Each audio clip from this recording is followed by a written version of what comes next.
ಕಾಂಗ್ರೆಸ್ ಪಾಳೆಯದಲ್ಲಿ ನಾಯಕತ್ವ ಸಂಘರ್ಷ ಮುಂದುವರೆದಿದ್ದು ಈ ಬಗ್ಗೆ ಕೆಎನ್ ರಾಜಣ್ಣ ಪ್ರತಿಕ್ರಿಯೆ ಕೊಟ್ಟಿದ್ದಾರೆ.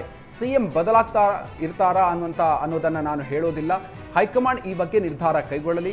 ಕಾಂಗ್ರೆಸ್ ಹೈಕಮಾಂಡ್ ಜಾಗರೂಕರಾಗಿ ನಿರ್ಧಾರ ಕೈಗೊಳ್ಳಲಿ. ನಿರ್ಧಾರ ತಡ ಆದಷ್ಟು ಪಕ್ಷ ಹಾಗೂ ಸರ್ಕಾರದ ಮೇಲೆ ಪರಿಣಾಮ ಬೀರುತ್ತೆ.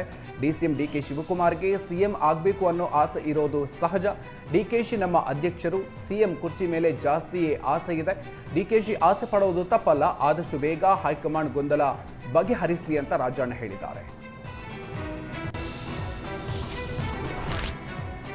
ಚಾಮರಾಜನಗರ ಜಿಲ್ಲೆ ಗುಂಡ್ಲುಪೇಟೆ ತಾಲೂಕಿನ ಆಲತ್ತೂರು, ಮಂಚಹಳ್ಳಿ ಗ್ರಾಮಗಳ ಸುತ್ತಮುತ್ತಲ ಕಾಡಾನೆ ಹಾವಳಿ ಹೆಚ್ಚಾಗಿದೆ. ಆಲತ್ತೂರು ಗ್ರಾಮದ ಶಾಂತೇಶ್ ಅನ್ನೋರ ಜಮೀನಿಗೆ ನುಗ್ಗಿರುವ ಕಾಡಾನೆ 5 ತೆಂಗಿನ ಮರ ಹಾಗೂ 1 ಹಲಸಿನ ಮರವನ್ನ ನಾಶಪಡಿಸಿದೆ. ಕಾಡಾನೆ ಉಪಟಳ ತಪ್ಪಿಸುವಂತೆ ಗ್ರಾಮದ ರೈತರು ಅರಣ್ಯ ಇಲಾಖೆಗೆ ಒತ್ತಾಯಿಸಿದ್ದಾರೆ.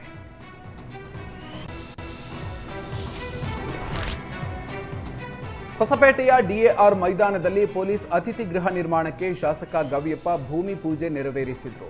ಹೊಸಪೇಟೆ ಪಟ್ಟಣದ ಅಮರಾವತಿ ಪ್ರದೇಶದಲ್ಲಿ 12 ಪೊಲೀಸ್ ಪೇದೆ ಮತ್ತು 6 ಇನ್ಸ್ಪೆಕ್ಟರ್ಗಳಿಗಾಗಿ ಗೃಹ ನಿರ್ಮಾಣಕ್ಕೆ ಎಸ್ಪಿ ಜಾಹ್ನವಿ ಜೊತೆಗೆ ಸೇರಿ ಭೂಮಿ ಪೂಜೆ ನೆರವೇರಿಸಿದರು.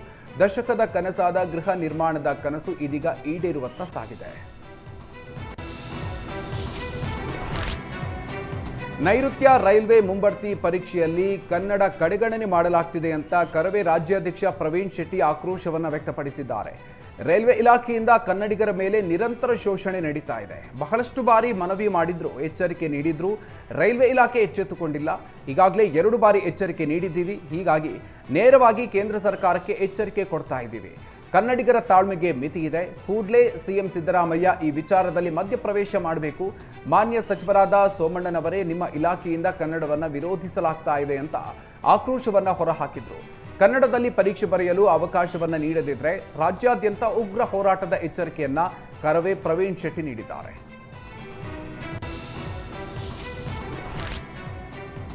ಬೆಂಗಳೂರಿನಲ್ಲಿ ಟ್ರಕ್ ಚಾಲಕ ಅಡ್ಡಾದಿಡ್ಡಿ ವಾಹನ ಚಲಾಯಿಸಿ ಪೀಣ್ಯ ಮೆಟ್ರೋ ಸ್ಟೇಷನ್ ಬಳಿ ಸರಣಿ ಅಪಘಾತ ನಡೆದಿದೆ. ಮೊದಲಿಗೆ ಕಾರೊಂದಕ್ಕೆ ಡಿಕ್ಕಿ ಹೊಡೆದಿದ್ದ ಟ್ರಕ್ ಚಾಲಕ ಕಾರು ಚಾಲಕನಿಂದ ತಪ್ಪಿಸಿಕೊಳ್ಳುವ ಭರದಲ್ಲಿ ಆಟೋಗೆ ಡಿಕ್ಕಿ ಹೊಡೆದಿದ್ದಾನೆ.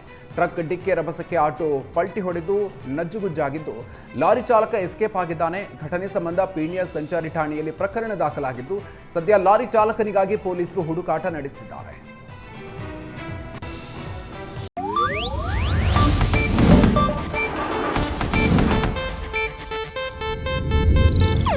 ಇದು ಏಷ್ಯಾನೆಟ್ ನ್ಯೂಸ್ ನೆಟ್ವರ್ಕ್ ಪ್ರಸ್ತುತಿ.